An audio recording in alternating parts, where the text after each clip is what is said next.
Hello, welcome back to Rev Endurance Sports and another edition of what is in our stand today.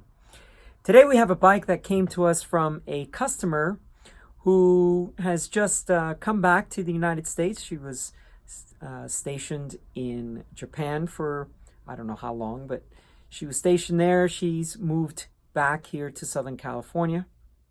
And the first time I saw this bike, it came to me because she had bottomed out, hit a curb or something, and was concerned that possibly there was some damage to the carbon fiber.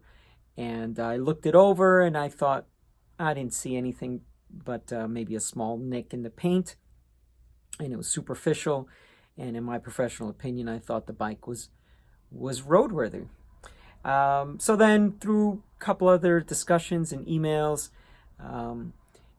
we now have the bike here for an overhaul. And we generally recommend that an overhaul be done about once a year. It just depends on how much you ride and the conditions in which you ride in, but it's good to get all the cables and housing replaced on your terms as opposed to it, a rear derailleur cable snapping on you mid-ride, or worse than that, at a race or a Grand Fond or an event that you have either trained very intensely for, and all of a sudden you're kind of on the side of the road. Also, there are some things that just never get looked at until the bike is completely torn down. For example, your bottom bracket or your headset bearings, you may never even think about them until the bike is completely torn down. So let's take a look and we'll run you through a couple of the things.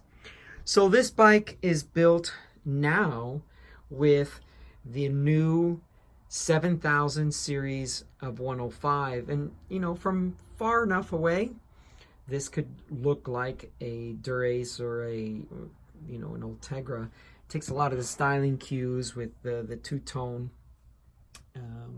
And also, one thing that I like now is that all the new, so the R9100, the R8000, and this R7000, they all come with this extra extender, if you will, for their rear derailleur. And this allows you to have much more cassette range. So you can run an 1132, 1134 back there.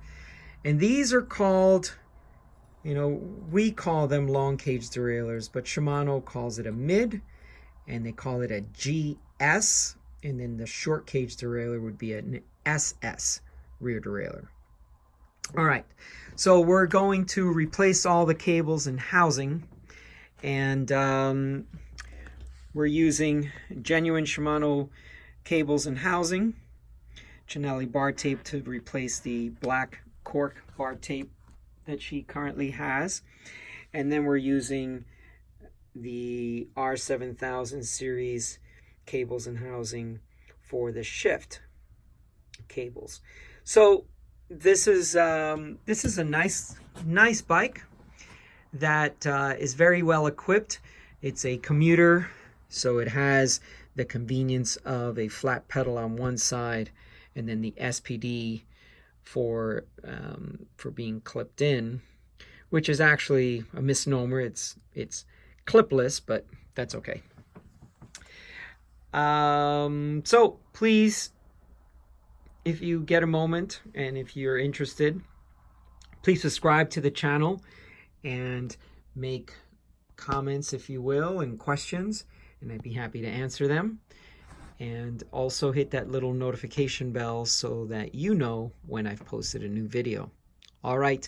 Thank you so much for your time and your attention, and we'll see you on the road.